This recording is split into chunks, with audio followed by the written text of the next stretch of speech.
हाय friends, मैं Chandu Beg my YouTube channel Guru Mantra top 50 में आपका स्वागत करता हूं। जैसे कि हमारा टॉपिक चल रहा था सेल, और आज हम सेल को आगे कंटिन्यू करने वाले हैं, क्योंकि मैंने आपको पिछले लेक्चर में कोशिका के बारे में थोड़ा बहुत कुछ बताया था। तो आज हम उसी क्लास को आगे कंटिन्यू करेंगे। और मैंने पिछले लेक्चर में आपको बताया था कि हम कोशिकांग पढ़ेंगे। तो मेरे दोस्तों, हम कोशिकांग पहले आप कोशिका के प्रकार पढ़ लो, उसके बाद हम कोशिकांग पढ़ेंगे। तो आज हम पहले कोशिका के जो प्रकार हैं वो उसे अच्छे से हम अंतर करके उनमें क्या बोलते हैं पॉइंट कर करके लिखेंगे। तो पहले आप कोशिका के प्रकार पढ़ोगे, उसके बाद मैं आपको कोशिका के कोशिकांग पढ़ाऊँगा। तो देखो, आज का टॉपिक है अपना कोशिका। ये कोशिका की दूसरी क्लास है, कोशिका। और देखो, कोशिका का जो अध्ययन किया जाता है वो किया जाता है साइटोलॉजी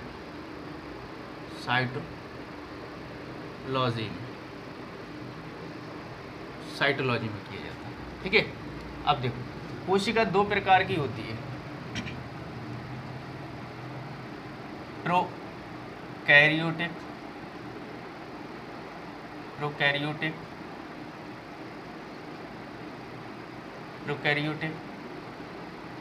और यूकैरियोटिक।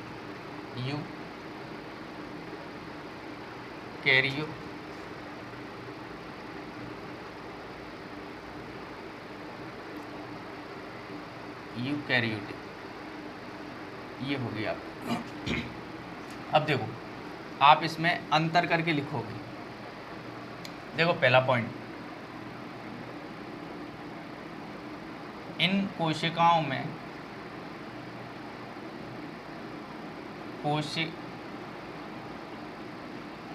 में केंद्रक पदार्थ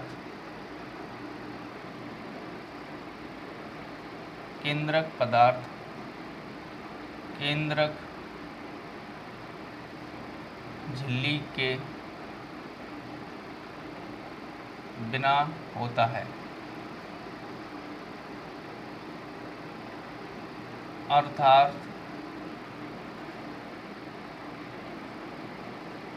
केंद्रक झिल्ली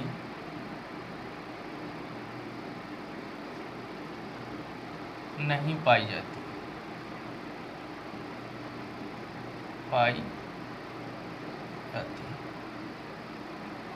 ओके मेरे दोस्त, इसमें लिखेंगे हम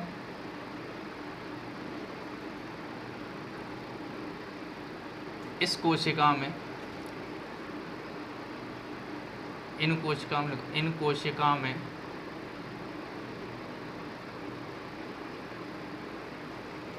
में केंद्रक पदार्थ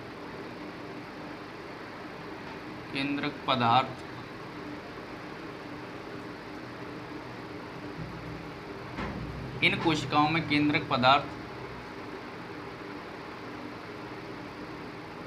दोहरी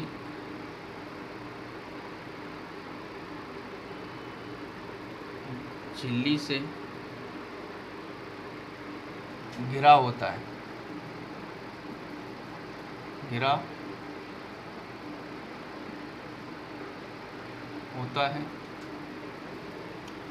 अतः केंद्रक झिल्ली पाई जाती है।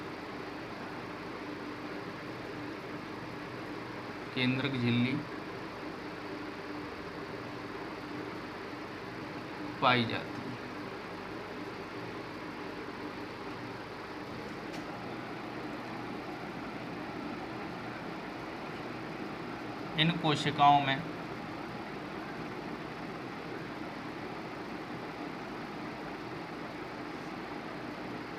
के जीव, इस कोशिका में लिख सकते हो आप, इस कोशिका में एक कोशिकीय जीव आते हैं, कोशिकीय जीव आते हैं।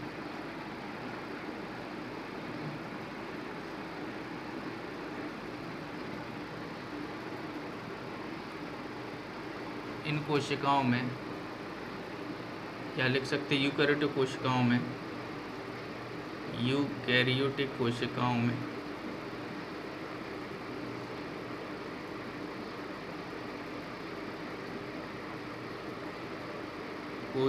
में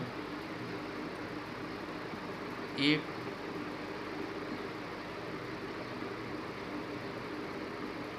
कोशिकीय तथा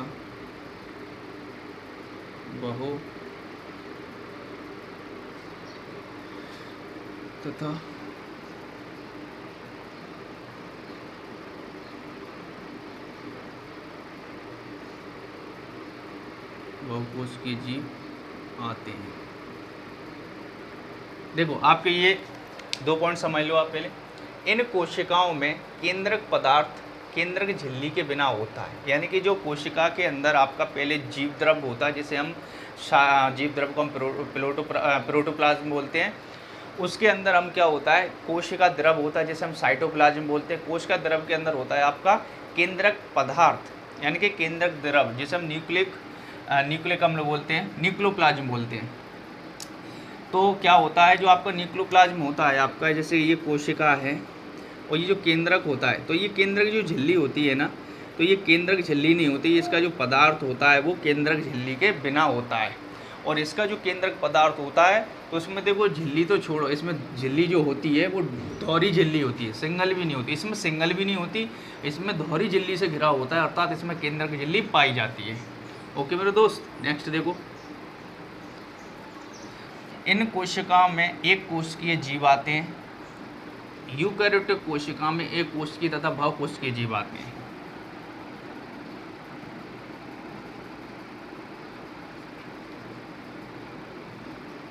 इन कोशिकाओं में या प्रोकैरियोटिक कोशिकाओं में केंद्रक अनुपस्थित होता है। केंद्रक अनुपस्थित होता है। केंद्रक अनुपस्थित होता है। तीसरा, इस कोशिका में, इन कोशिकाओं में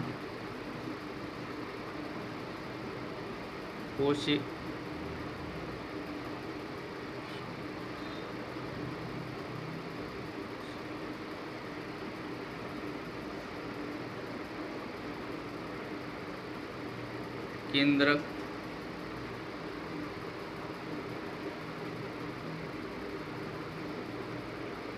उपस्थित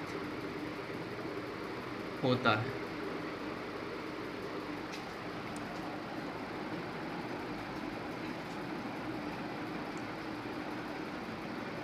इन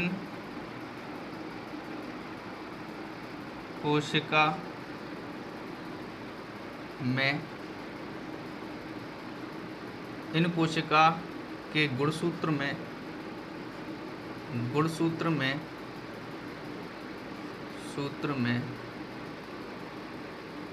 हिस्टोन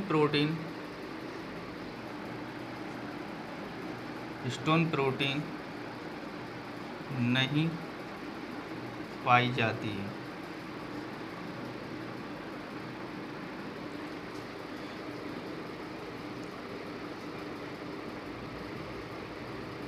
कोशिका के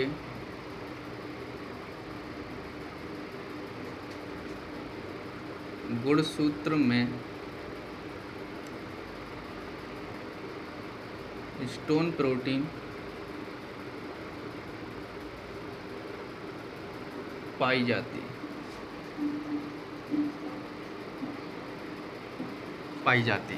next point,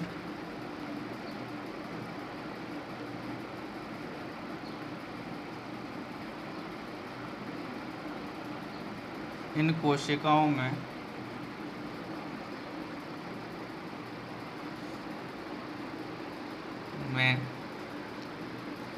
DNA single helix होता है।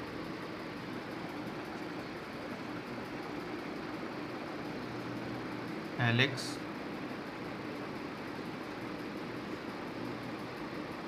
होता है। इन कोशिकाओं में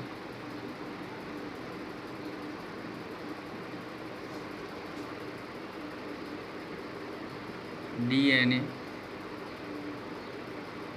डबल हेलिक्स होता है।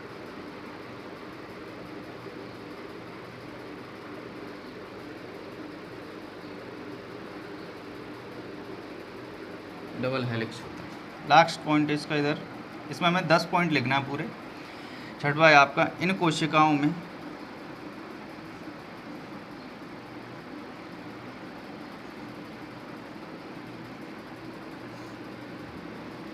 में 70S प्रकार के राइबोसोम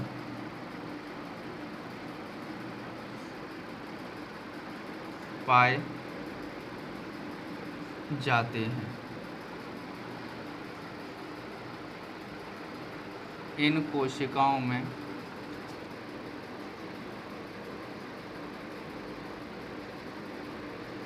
में 70S तथा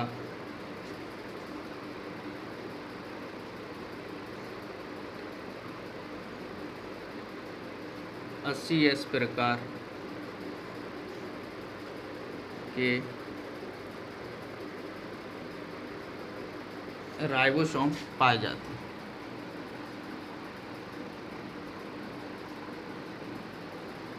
देखो इधर, ये आपके 6 पॉइंट हो गए। इसके बाद हमें 4 पॉइंट और अच्छे से पढ़ना है। तो इन पॉइंटों में जो भी आपके नए शब्द आए हैं वो सारे आगे आप जो टॉपिक आने वाले हैं उनमें यूज होंगे, लेकिन आपके ये कुछ पॉइंट हैं। इन कोशिकाओं में केंद्रक पदार्थ केंद्रक झिल्ली के बिना होता है, अर्थात केंद्रक झिल्ली नहीं पाई जाती। इन कोशिकाओं में केंद्रक पदार्थ दोहरी झिल्ली से घिरा होता है, अर्थात केंद्रक झिल्ली पाई जाती है। इन कोशिकाओं में एक कोशिकीय जीव आते हैं। आपको मैंने अच्छे से बताया था, जब हमने जीवाणु पढ़ा था तो हमने पढ़ा था जीवाणु कैसा होता है। जीवाणु एक कोशिकीय प्रोकैरियोटिक जीव होता है। तो आप समझ जाओ कि इसमें कौन से जीव आएंगे। इस पूरी कोशिकाओं में आते हैं आपके मात्र मोनेरा जगत, और मोनेरा जगत में कौन से जीव आते हैं आपके जीवाणु यानी कि बैक्टीरिया आते हैं। तो सभी प्रकार के बैक्टीरियाओं में प्रोकैरियोटिक कोशिका होती है। तो उनमें क्या क्या नहीं होता है वो मैंने सारी चीज़ें इधर लिखी है। तो देखो, केंद्रक झिल्ली नहीं होती है, यानी कि उनके जो केंद्रक द्रव होता है आपका न्यूक्लियोप्लाज्म जो होता है उस पर क्या है, भारी जो लेयर होती है ना वो नहीं होती है, ऐसे ही फैला हुआ होता है। इन कोशिकाओं में एक कोशिकीय जीव आते हैं। इससे आपको क्लियर हो गया कि इसमें जो आते हैं वो जीव आते हैं जीवाणु यानी कि bacteria. Next question, next point है आपका, इन कोशिकाओं में केंद्रक अनुपस्थित होता है, यानी कि जीवाणुओं में केंद्रक नहीं होता है। इन कोशिकाओं के गुणसूत्र में हिस्टोन प्रोटीन नहीं पाई जाती। अब ये गुणसूत्र क्या है, हिस्टोन प्रोटीन क्या है, ये सब आपके आगे आने वाले हैं जब मैंने अच्छे से समझाऊंगा। देखो क्या है, हिस्टोन प्रोटीन नहीं पाई जाती है। और इधर देखो, आप देखो इधर लिखा है यूकैरियोटिक कोशिकाओं में एक कोशिकीय तथा बहुकोशिकीय जीव आते हैं। इधर एक कोशिकीय जीव आते हैं, इधर एक कोशिकीय भी आते हैं, बहुकोशिकीय भी आते हैं। तो मैंने आपको मोनेरा जगत में और बाकी आपको 5 जगत आपकी जो प्रणाली है आपकी 5 किंगडम, तो उसमें मैंने आपको पढ़ाया था कि एक कोशिकीय यूकैरियोटिक जीव कौन से होते हैं। तो उनके साथ एक कोशिकीय यूकैरियोटिक लगा रहता है, जैसे कि हमने पढ़ा था अमीबा, पैरामीशियम, यूग्लिना। तो वही कहानी है यहाँ। यूकैरियोटिक कोशिका में कौन कौन से आते हैं, तो इसलिए देखो दोनों चीज़ें इसमें एक कोशिकीय बोले तो आपके जितने भी amoeba, paramecium, euglena, Gonyaulax diatoms, ये जो मैंने क्लेडेमोनास ये सब पढ़ाए थे, ये आपके जो जीव हैं वो एक कोशिकीय यूकैरियोटिक होते हैं। इसलिए इसके अंदर क्या आते हैं आपके एक कोशिकीय भी आते हैं तथा बहुकोशिकीय जीव आते हैं। तो बहुकोशिकीय में मैंने आपको बताए थे आपका कवक जगत यानी कि बहुकोशिकीय यूकैरियोटिक जीव में शामिल है। आपका पादप जगत बहुकोशिकीय यूकैरियोटिक जीव में शामिल है। आपका जंतु जगत बहुकोशिकीय यूकैरियोटिक जीव में शामिल है। तो आप अच्छे से समझ लो कि आपके जो 5 जगत हैं, RH बेटे का द्वारा दी गई 5 जगत प्रणाली में आपका मात्र एक जगत यानी कि मोनेरा जगत यानी कि जीवाणु वो केवल प्रोकैरियोटिक कोशिका के अंतर्गत आता है। शेष 4 आपके जो जगत हैं वो आपके यूकैरियोटिक कोशिका के अंतर्गत आते हैं। ठीक है, बाकी नेक्स्ट पॉइंट अपना जो प्रोटीन हो गया इधर, इसमें इस कोशिका की गुणसूत्र में हिस्टोन प्रोटीन पाई जाती है। इसमें केंद्रक अनुपस्थित होता है, इसमें उपस्थित होता है। इन कोशिकाओं में डीएनए सिंगल हेलिक्स होता है। अब ये डीएनए क्या होता है, ये सिंगल है, डबल है, कैसे होता है, ये अपन भी डीएनए जब आरएनए पढ़ेंगे ये भी क्लियर करेंगे। अभी हमें ये पॉइंट क्लियर करना है प्रोकैरियोटिक और यूकैरियोटिक में क्या अंतर है। इसमें डीएनए जो होता है वो डबल हेलिक्स होता है, ठीक है। नेक्स्ट पॉइंट है, इन कोशिकाओं में 70S प्रकार के राइबोसोम पाए जाते हैं। इन कोशिकाओं में 70 तथा 80S प्रकार के राइबोसोम पाए जाते हैं। अब ये 70 और ये 80 क्या है, ये अपन राइबोसोम जब पढ़ेंगे उसमें क्लियर करेंगे। तो आपको देखो ये 70S प्रकार, ये आपको S दिख रहा है, ये जो S है वो एक श्वेत वर्ग इकाई है जिसमें हम राइबोसोम की अवसादन गति को मापते हैं, ठीक है। तो मैं ये 70 और ये 80 आपको मैं अच्छे से बताऊँगा। देखो अभी चलो थोड़ा सा बताऊँगा आपको। देखो 70 लिखा है आपका, ये कितनी इकाइयों से मिलकर बना है, ये मिलकर बना है आपका 40, क्या बोलते हैं, हाँ 50, सॉरी 30S और 50S। अब आपका हो गया 30 और 50 तो हो गया आपका 80, दिख नहीं रहा होगा। देखो मैं वैसे ही बता दूं आपको, जो 70S प्रकार का राइबोसोम है आपका वो 30S और 50S प्रकार की इकाइयों से मिलकर बना होता है। तो ये ऑप्शन में आता है, लेकिन हम क्या कन्फ्यूज हो जाते हैं कि 5 और 3 यानी 50 और 30 कितना होता है, 80 होता है, लेकिन ये तो 70 है। लेकिन ये याद रखना, ये 70S जो मतलब आपका जी है ना राइबोसोम, वो कितनी इकाइयों से मिलकर बना होता है, 50S और 30S से मिलकर बना होता है। इसी प्रकार है जैसे जो 80 है आपका, तो ये भी 80 डिजिट में कंप्लीट नहीं होता है। ये कितनी इकाइयों से मिलकर बना होता है, ये आपका 60 और 40S प्रकार की इकाइयों से मिलकर बना होता है, ठीक है। ये अपन राइबोसोम पढ़ेंगे जब इसको अच्छे से क्लियर करेंगे। अब आप इसे स्क्रीनशॉट करो, बाकी आप इसके 4 पॉइंट और लिखना है, फिर ये अपना जो अंतर है वो कंप्लीट हो जाएगा।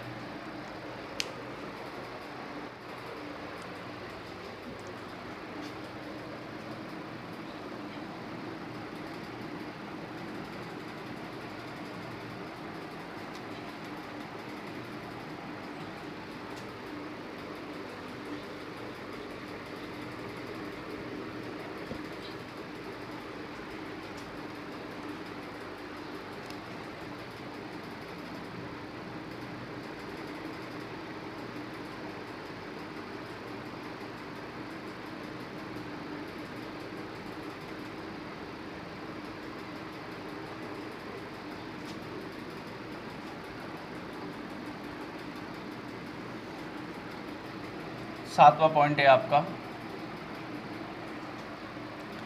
प्रोकैरियोटिक कोशिका के जीव प्रोकैरियोटिक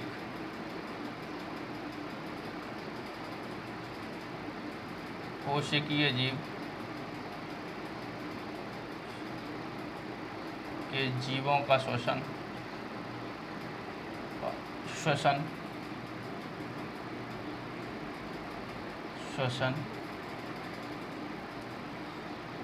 जीव द्रव्य प्रोटोप्लाज्म, जीव द्रव्य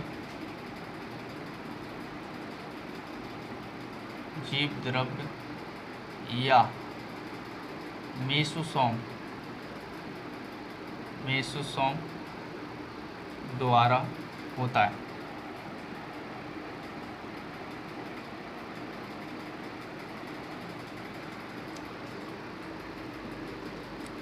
यूकैरियोटिक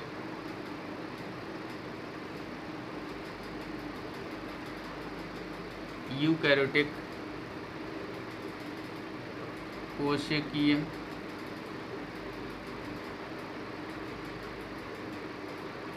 जीवों में श्वसन की क्रिया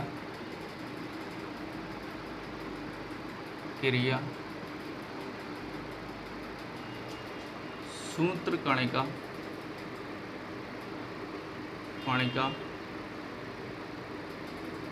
में संपन्न होती है।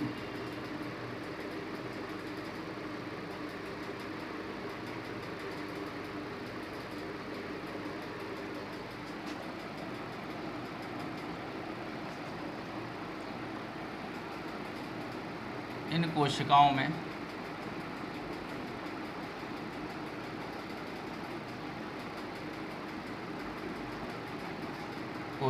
में समसूत्री व अर्धसूत्री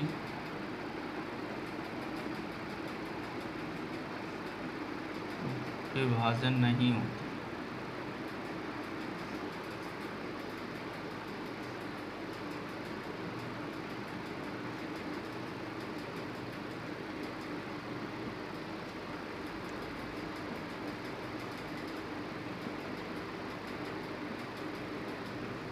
इन कोशिकाओं में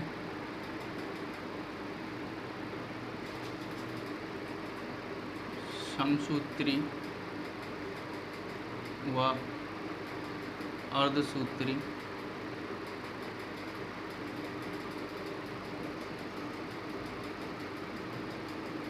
विभाजन होता है। विभाजन होता है। नवा है आपका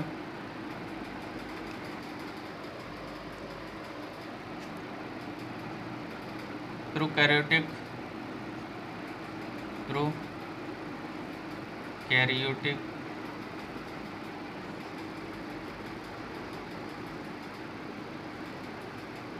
कोशिकाओं में शामिल जगत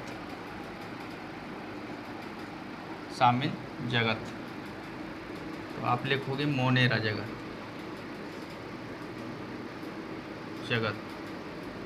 तक में लिख सकते हो आप जीवाणु।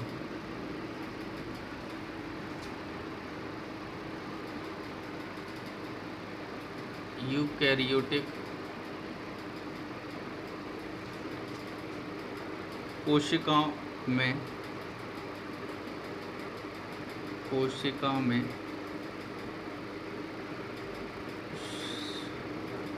शामिल जगत कवक जगत, पहले प्रोटिस्टा लिखो आप, प्रोटिस्टा जगत, कवक जगत, पादप जगत और जंतु जगत। लास्ट पॉइंट है इसका, इन कोशिकाओं में अनुपस्थित कोशिकांग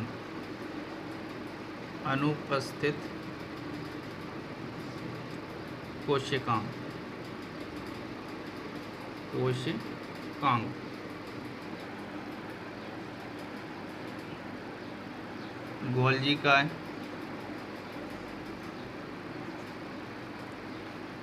केंद्रक,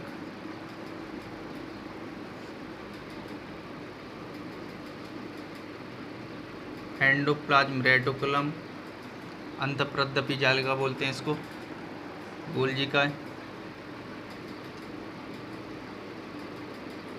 सूत्रकणिका,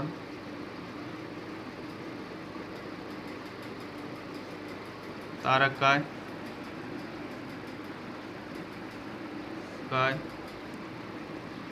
रिक्तिका।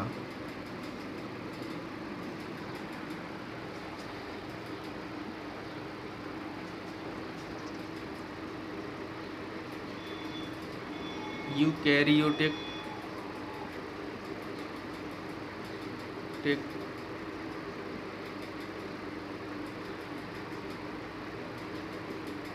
कोशिकाओं में सभी कोशिकांग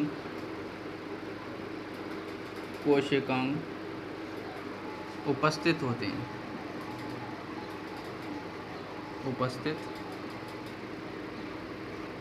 हैं।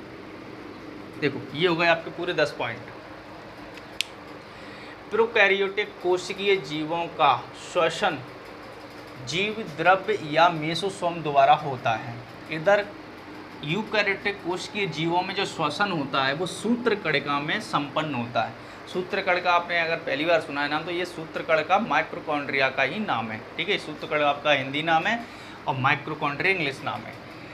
इन कोशिकाओं में समसूत्री अर्धसूत्री विभाजन नहीं होता। ये दोनों विभाजन जो है आपके जितने भी समसूत्री, ये कोशिका विभाजन पूरा अलग से एक टॉपिक है।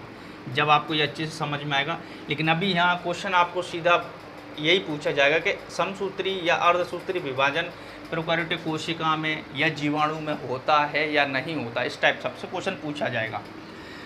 और इस बार याद रखना, इस सूत्र कण का मैंने इसीलिए लिखा है कि जितने भी अभी एग्जाम में क्वेश्चन आए, माइटोकॉन्ड्रिया नाम इंग्लिश में अलग से दिया था, लेकिन हिंदी में जो भी वर्ड यूज हुआ वो सूत्र कण का यूज हुआ। ठीक है, इन कोशिकाओं में समसूत्री व अर्धसूत्री विभाजन होता है। प्रोकैरियोटिक कोशिकाओं में शामिल जगत, तो मैं तब जब से बोलता आ रहा हूँ कि प्रोकैरियोटिक जो जीव होते हैं वो जीवाणु ही होते हैं, और जीवाणु किस जगत के अंतर्गत आते हैं, आपके मोनेरा जगत में। तो आप बोल सकते हो कि इसमें कौन सा जगत शामिल है, आपका मोनेरा जगत, यानी कि कौन से जीव शामिल है, जीवाणु। इधर क्या है, यूकैरियोटिक कोशिका में शामिल जगत, जब एक जगत इधर शामिल है तो शेष जगत जो आपके 4 बचे वो इधर ही तो होंगे, प्रोटेस्टा जगत, कवक जगत, पादप जगत और जंतु जगत, ये सब होते हैं कि नहीं। इसमें कैसे जीव पाए जाते हैं, एक कोशिकीय यूकैरियोटिक जीव पाए जाते हैं, इसमें बहुकोशिकीय यूकैरियोटिक जीव, इसमें बहुकोशिकीय यूकैरियोटिक जीव, इसमें भी बहुकोशिकीय यूकैरियोटिक जीव। इसमें क्या होता है 10 में देखो, इन कोशिकाओं में उपस्थित लिखा नहीं है, अनुपस्थित, यानी कि इसमें कौन कौन से कोशिकांग नहीं होते हैं। तो ये मैंने आपको इसलिए लिखा है कि ये एग्जाम में पूछे जा चुके हैं। गोल्जी काय, केंद्रक, अंतःप्रद्रपी जालिका, सूत्रकणिका, तारकाय और रिक्तिका, और इधर सभी कोशिकांग पाए जाते हैं। मैं आपको बता दूं, आपके जो कोशिका के अंदर जो कोशिकांग हैं तो वो मोस्टली हम 11 कोशिकांगों के बारे में हम पढ़ेंगे। तो पहले मैं आपको इसे आप स्क्रीनशॉट करो, मैं पहले आपको और कुछ बताता हूँ आगे।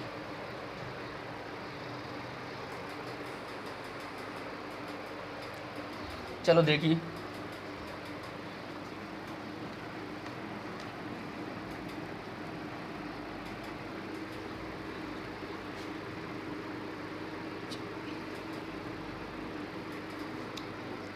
देखो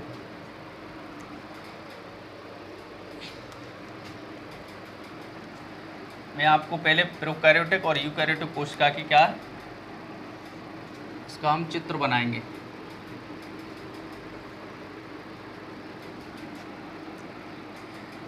देखो इधर हम बनाएंगे जीवाणु कोशिका, जीवाणु की कोशिका का चित्र बनाएंगे। तो हम देखो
देखो मैंने कुछ मोस्ट नाम इसमें दर्शाए हैं केवल।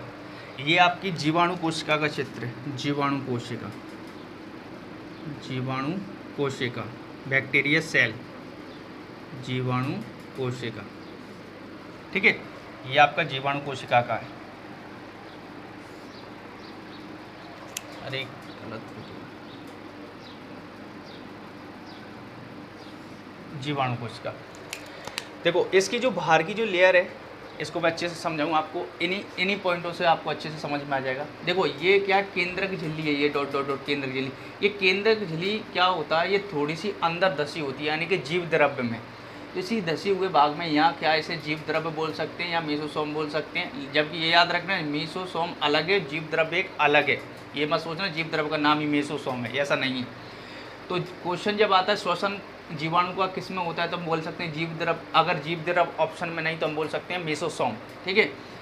केंद्रक पदार्थ, देखो केंद्रक पदार्थ क्या बिखरा रहता है। मैंने अभी बताया था ये केंद्रक झिल्ली के बिना होता है, इस पर केंद्रक झिल्ली नहीं होती, इस पर बाहर जो लेयर होती है वो नहीं होती। तो केंद्रक पदार्थ बिखरा हुआ होता है। ये जो होता है इसका ये गति करने के लिए इसकी जो ऐसे हमने यूग्लिना में भी पढ़ा था कशावेग, जिसे हम फ्लैजेला भी बोलते हैं।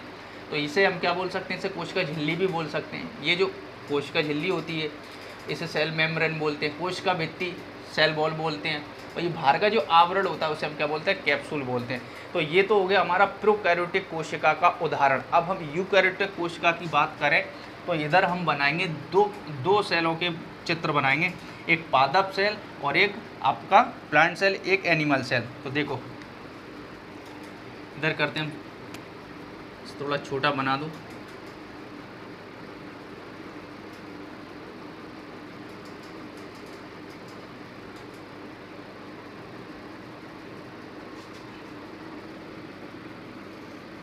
देखो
इसे कहते हैं कोशिका भित्ति, जो बाहर की परत होती है। इसका मतलब आप क्लियर समझ में आ गया होगा ये कौन सी कोशिका है, पादप कोशिका, पादप कोशिका। पादप कोशिका यूकैरियोटिक कोशिकांग है। तो अब देखो इसके कोशिकांगों को हम दर्शाते हैं, इसमें कौन कौन से कोशिकांग आते हैं। तो देखो ये जो इनके बीच जो गैप है ये वाला, देखो इनमें क्या होता है, इससे जुड़ी होती है आपकी अंतःप्रदपी जालिका और ये जुड़ी होती है लेयरों से।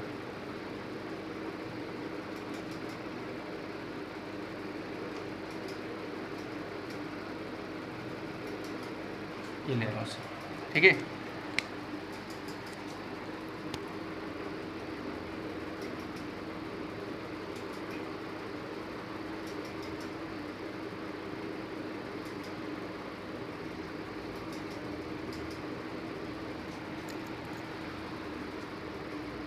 और ये इस टाइप के जो होते हैं इसमें,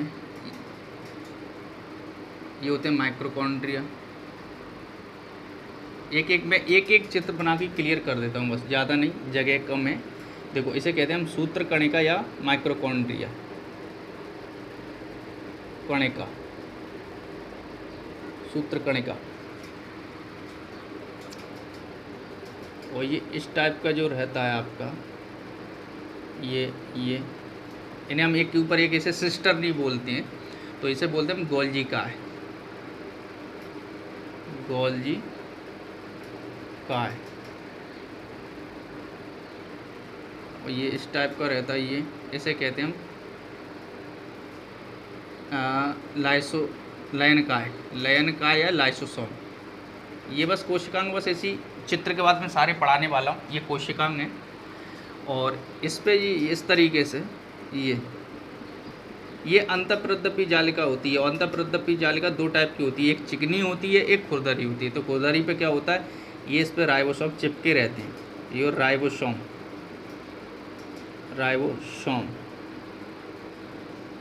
ठीक है।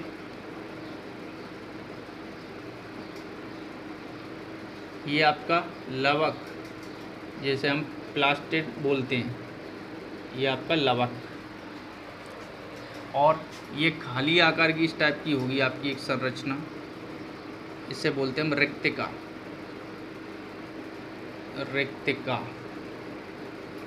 तो ये मैंने कुछ कोशिकांग आपके दर्शा दिए।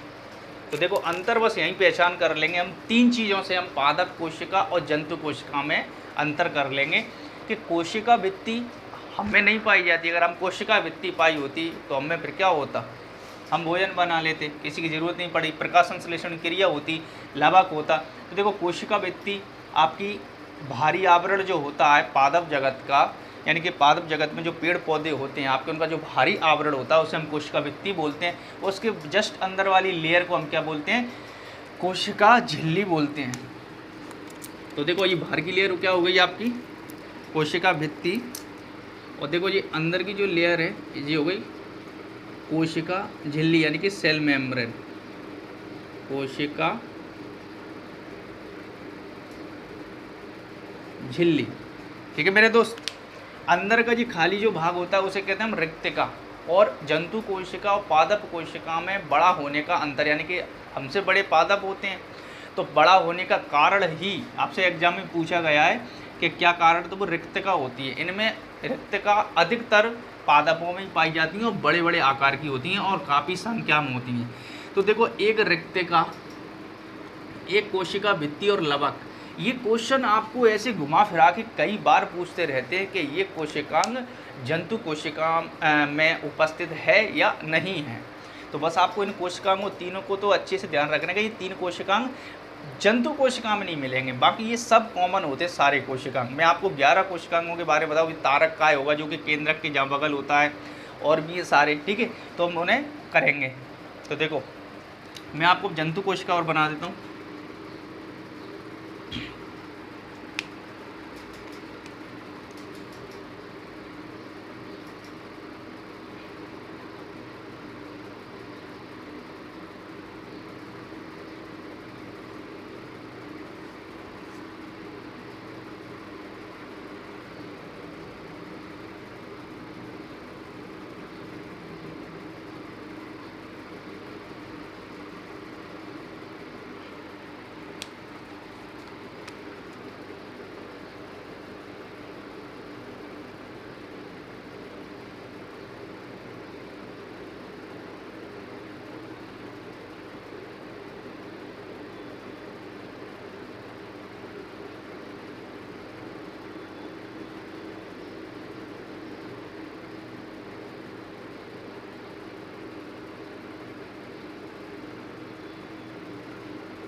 ठीक है।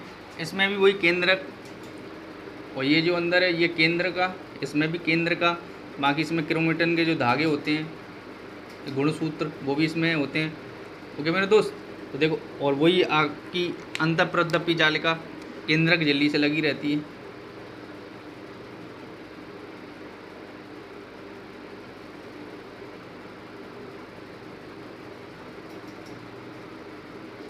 ठीक है, आप इनके कोशिकाओं को दर्शा दो आप।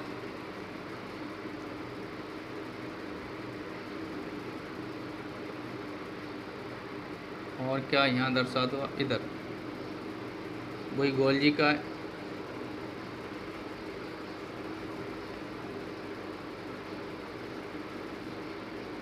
गोल्जी का है।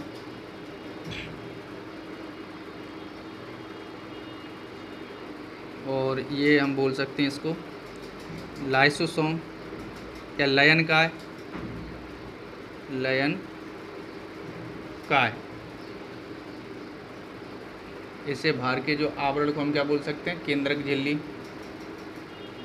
केंद्रक झिल्ली। और इसमें ये जो भरा रहता है ये सब तरल पदार्थ होता है, जिसे हम क्या बोलते हैं, जीव द्रव। जिसे हम क्या बोलते हैं, जीव द्रव।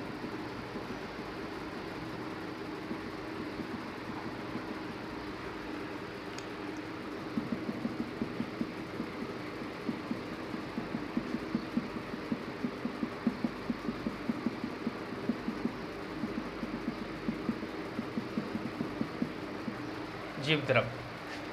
और जो अंदर का भरा होता है उसे बोलते हैं हम केंद्रक द्रव, यानी कि न्यूक्लियोप्लाज्म। ये अंदर भरा है उसे कहते हैं हम न्यूक्लियोप्लाज्म। और ये केंद्रक में जो भरा है वो है आपका न्यूक्लियोप्लाज्म, यानी केंद्रक द्रव बाहर भरा है वो आपका अंदर क्या है, कोशिका द्रव यानी कि साइटोप्लाज्म। ये दोनों मिलकर क्या कहलाते हैं, आपका कहलाते हैं जीव द्रव। और जीव द्रव को बोलते हैं हम प्रोटोप्लाज्म। ठीक है, तो अभी मैं कंफ्यूज मत होना, ये आपकी क्या है, दोनों कोशिकाओं के चित्र बन गए। यूकैरियोटिक में आपकी दो कोशिकाएं, पादप कोशिका और जंतु कोशिका का चित्र आपके पास, ये जंतु कोशिका यानी कि अपना जंतु कोशिका, जंतु कोशिका। ठीक है मेरे दोस्त, ये क्या होता है, अंतःप्रदपी जालिका ये लगी होती है यहाँ कोशिका झिल्ली से। थोड़ा सा समझा दूँ आपको, तो जो अंदर का जो पदार्थ है बाहर का अंदर का, ये क्या है, ले जाने का काम करती है कौन, अंतःप्रदपी जालिका। ठीक है, तो जब आंतरिक पथ का निर्माण कौन करता है, ऐसा क्वेश्चन पूछा जाता है। आंतरिक पथ यानी कि अंदर के रास्ते का निर्माण कौन करता है, अंतःप्रदपी जालिका। क्या बोलते हैं उसको, एंडोप्लाज्म रेटिकुलम बोलते हैं उसको, ER बोलते हैं हम उसे। ठीक है, तो अपन इसको बोल सकते हैं, इसका क्या नाम दे सकते हैं, अंतःप्रदपी जालिका या एंडोप्लाज्म रेटिकुलम बोल सकते हैं। ठीक है मेरे दोस्त, ये यहाँ क्या होगा, अंतःप्रदपी जालिका, एंडोप्लाज्म रेटिकुलम। अब देखो, ये आपके जो लाइसोसोम है, ये लाइसोसोम का निर्माण कौन करता है, गोल्जी का है। और कौन करता है, अंतःप्रदपी जालिका। आपसे क्वेश्चन ये पूछा गया है एग्जाम में कि जो आपकी गोल्जी का है उसका संबंध किससे रहता है, मतलब किससे जुड़ी होती है, वो जुड़ी होती है इससे। इसे मैं जोड़ देता हूँ, ये मतलब यहाँ भी हो सकती है, ये इससे जुड़ी होती है। तो ये क्या करता है, ये सारा मटेरियल लेके इसके अंदर डालता है, तो इससे मतलब आने जाने का रास्ता बना रहता है।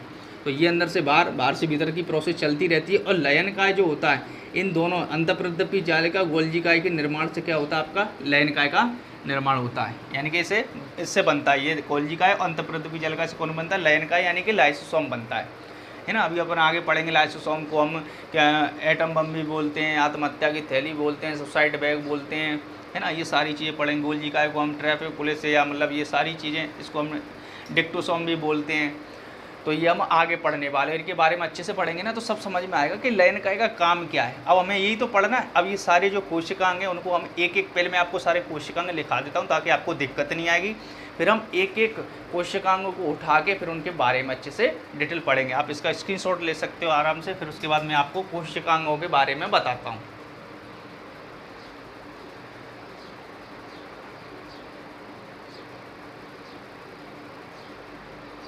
चलो देखो,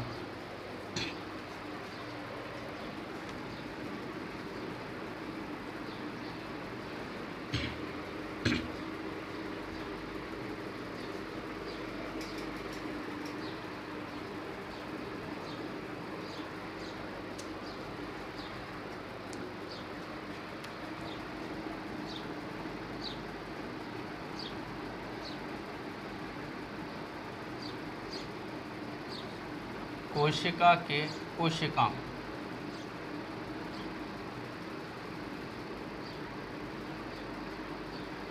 कोशिका के कोशिकांग। देखो, तो कोशिका के कोशिकांगों की बात करें तो देखो, पहला कोशिकांग लिखें हम, पहला कोशिकांग आपका हम लिखेंगे जीव द्रव्य, जीव द्रव्य, जिसे बोलते हैं प्रोटोप्लाज्म, प्रोटोप्लाज्म। और जीव द्रव्य जो होता है आपका दो भागों में बटा होता है।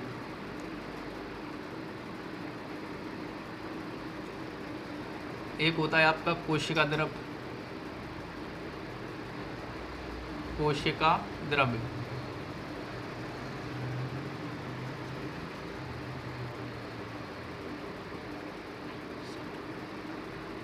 कोशिका द्रव्य अभी लिख देते हैं हम केंद्रक द्रव्य, केंद्रक द्रव्य। और ये आपका दूसरा कोशिकांग है,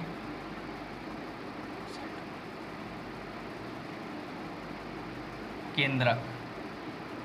केंद्रक ना लिखते हुए आप लिखो दूसरा कोशिकांग सूत्रकणिका, सूत्रकणिका। इसे लिखेंगे माइटोकॉन्ड्रिया, माइटोकॉन्ड्रिया।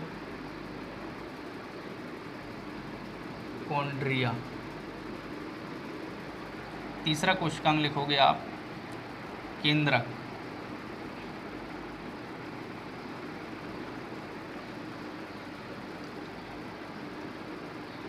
केंद्रक। इसको लिखेंगे हम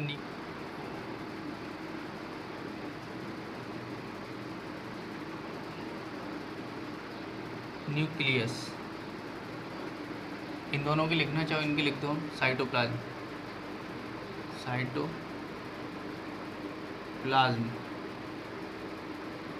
cytoplasm, plasm, nucleoplasm, nucleoplasm.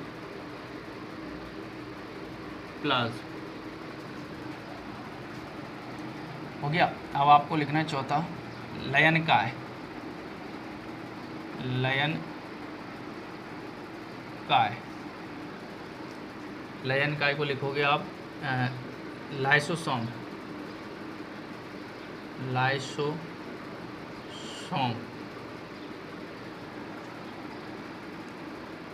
Lysosome. आप लिखो गोल्जी काय, गोल्जी काय।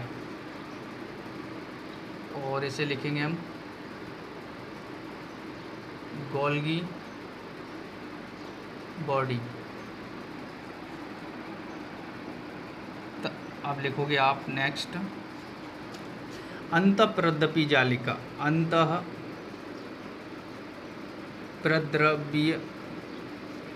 जालिका, जालिका। ये रहता है आपका, नाम है इसका एंडोप्लाज्म रेटिकुलम, एंडोप्लाज्म रेटिकुलम। तो याद रखना केंद्रक भी आपका 3 भागों में बटा रहता है।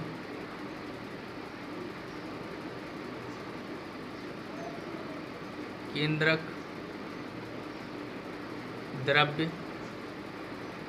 केंद्रिका, क्रोमेटिन,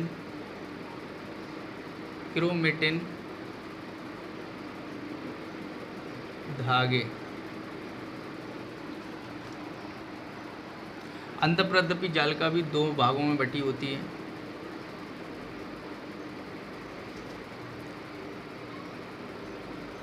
चिकनी अंतःप्रद्रवी जालिका, चिकनी अंतःप्रद्रवी जालिका, स्मूथ एंडोप्लाज्म रेटिकुलम, खुरदरी अंतःप्रद्रवी जालिका, GH एंडोप्लाज्म रेटिकुलम। सातवां आपका तारक काय, तारक का है, इसे बोलेंगे हम सेंट्रोसोम।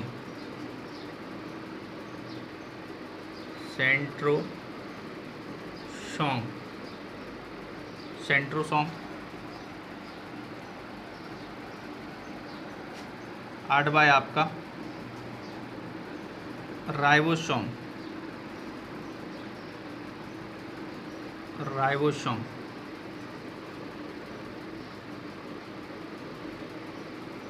राइबोसोम्स।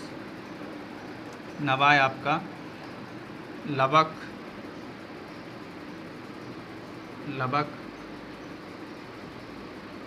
प्लास्टिड। और ये आपका 3 भागों में बटा होता है।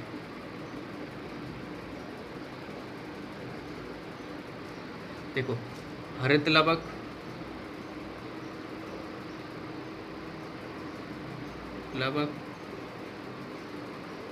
क्लोरोप्लास्ट,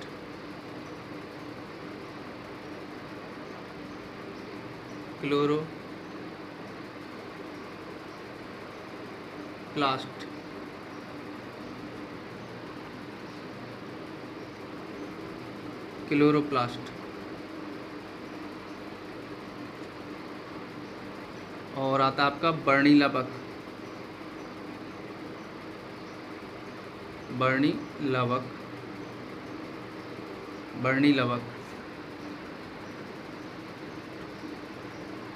जो था क्रोमोप्लास्ट।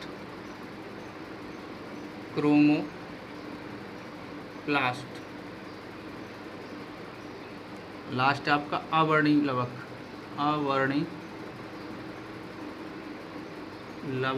इसे बोलते हैं ल्यूकोप्लास्ट।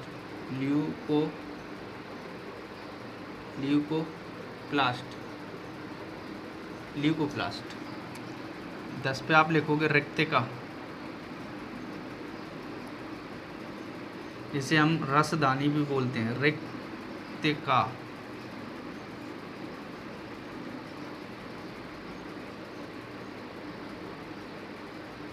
वोकल।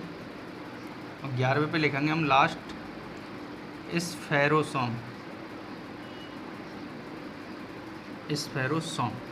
तो ये हो गए आपके 11 कोशिकांग। और हमें इसी चार्ट के आधार पर सारे कोशिकांग पढ़ने हैं। पहले कौन सा कोशिकांग पढ़ना है सॉरी, और वो कोशिकांग में कौन कौन से भाग में बटा है, तो वो सारे भाग हमें कंप्लीट करना है। तो देखो मेरे दोस्त, पहला है जीव द्रव्य। तो मैं देखो हल्का सा समझाता चलता हूँ आपको। मान के चलो ये आपकी कोशिका, और ये बाहर की जो लेयर है वो आपकी कोशिका झिल्ली। तो देखो जीव द्रव्य जो होता है, यानी कि प्रोटोप्लाज्म जो होता है, अब आपको कन्फ्यूज यही हो जाता है। कभी कभी ये 2 भाग दिए ही नहीं रहते, तो आप समझ लेते कोशिका द्रव्य प्रोटोप्लाज्म है, और प्रोटोप्लाज्म ही आपका केंद्रक द्रव्य। आपसे एग्जाम में क्वेश्चन क्या पूछा गया था, यही पूछा गया था कि कोशिका द्रव्य और केंद्रक द्रव्य प्लस कोशिकांग किसके भाग हैं। तो आपका आंसर होता जीव द्रव्य या प्रोटोप्लाज्म, यही आया ऑप्शन में। तो देखो मैंने कोशिकांग ही बोला, तो आप बोल सकते हो कोशिका द्रव्य, यानी कोशिका द्रव्य के अंदर क्या आते हैं आपके कोशिकांग। ये जितने सारे कोशिकांग 2 से लेके 11 तक जो लिखे हैं, ये सारे कोशिकांग किस में आते हैं, जीव द्रव्य में। जीव द्रव्य के अंदर भी कोशिका द्रव्य में। अब ये होगा कैसे, देखो ये आपकी कोशिका झिल्ली, और कोशिका झिल्ली के अंदर जो भरा रहता है ये तरल पदार्थ, इस तरल पदार्थ को हम क्या बोलते हैं, जीव द्रव्य बोलते हैं। ठीक है। और एक होता है केंद्रक। अब केंद्रक के अंदर भी भरा रहता है, जिसे हम बोलते हैं केंद्रक द्रव्य। तो देखो ये जीव द्रव्य जो है आपका, ये 2 भागों में बटा है। तो देखो कोशिका द्रव्य कहलाता है केंद्रक के भरा हुआ जो भाग होता है ना। केंद्रक झिल्ली जो होती है आपकी, प्लाज्मा मेम्ब्रेन, ये इसके अंदर जो भरा हुआ भाग होता है उसे बोलते हैं हम केंद्रक द्रव्य। और केंद्रक के अंदर भरा होता है उसे बोलते हैं हम केंद्रक द्रव्य, सॉरी कोशिका द्रव्य इसे बोलते हैं। और केंद्रक के अंदर भरा हुआ होता है उसे हम क्या बोलते हैं, केंद्रक द्रव्य बोलते हैं। जब कोशिका द्रव्य और केंद्रक द्रव्य दोनों मिला के हम उसको बोल देते हैं जीव द्रव्य। इसलिए जीव द्रव्य के 2 भाग होते हैं, कोशिका द्रव्य और केंद्रक द्रव्य। आया समझ में। अब आप खुद सोच लो कि कोशिका द्रव्य कौन सा है इसमें, केंद्रक के बाहर वाला जो जितना भी तरल पदार्थ है वो कोशिका द्रव्य है। तो इस कोशिका द्रव्य में ही तो अपन यहाँ क्या बनाते हैं, अवयली बनाए थे। सारे कोशिकांग अपन यहीं तो बनाए थे बाहर में। तो ये सारे जो कोशिकांग हैं किस में आते हैं, कोशिका द्रव्य में आते हैं। समझ गए। तो यही क्वेश्चन आया था आपका कि कोशिका द्रव्य, केंद्रक द्रव्य प्लस कोशिकांग किसके भाग हैं? तो ऑप्शन में ये थे आपके, तो आपका आंसर था जीवद्रव्य। ठीक है मेरे दोस्त, और अभी हम जीवद्रव्य में हेडिंग करेंगे, सब सारा पूरा अच्छे से डिटेल पढ़ेंगे, बिल्कुल साफ कर देंगे। सेकेंड है आपका सूत्रकणिका, जिसे हम माइक्रोकॉन्ड्रिया बोलते हैं। ठीक है, ये इसकी सब खोज के बारे में भी पढ़ेंगे, इसकी क्या कार्य हैं, ये सारी चीज़ें पढ़ेंगे। तीसरा है आपका केंद्रक, और इसी हिसाब से मैंने ये लिखे भी उसी हिसाब से हैं कि इसी हिसाब से हमको अच्छे से पढ़ना ताकि समझ में आएंगे, क्योंकि ये जो कोशिकांग है मैंने ऐसे लिखे हैं, सब एक दूसरे से रिलेट करके लिखे हैं मैंने, यानी कि सब अपना संबंध दर्शाएंगे एक दूसरे से। तो जीव द्रव्य सूत्रकणिका, और केंद्रक, लाइन का इलाइजोसोम, गोल्जी का गोल्जी बॉडी, अंतःप्रद्रव्य जाल का एंडोप्लाज्म रेटिकुलम। इसे दो भागों में बांटते हैं, चिकनी स्मूथ एंडोप्लाज्म रेटिकुलम, खुरदरी मतलब अंतःप्रद्रव्य जाल का, तारक का है आपका सेंट्रोसोम, राइबोसोम से लवक, प्लास्टिड, रक्तिका वेहिकल और स्फेरोसोम। ये आपके सारे कोशिकांग हो गए मेरे दोस्त। तो मैं आशा करता हूँ आपको ये टॉपिक अच्छे से समझ में आ गया होगा, और मैं आपको फिर इन कोशिकांगों के बारे में मेरे दोस्त नेक्स्ट वीडियो में बताऊंगा, क्योंकि ये वीडियो फिर लंबी हो जाएगी, ज़्यादा टाइम हो जाएगा। तो आप इन कोशिकांगों को अच्छे से पढ़ लें, और मैंने जो पिछला जो लिखा है उसे भी आप अच्छे से पढ़ लें। ये कोशिका की अपनी दूसरी क्लास है, मैं नेक्स्ट क्लास में आपको अब इन कोशिकांगों के बारे में आपको अच्छे से समझाऊँगा। तो मेरे दोस्त आप अच्छे से पढ़ते रहिए और मुझे इसी तरह सपोर्ट करते रहिए।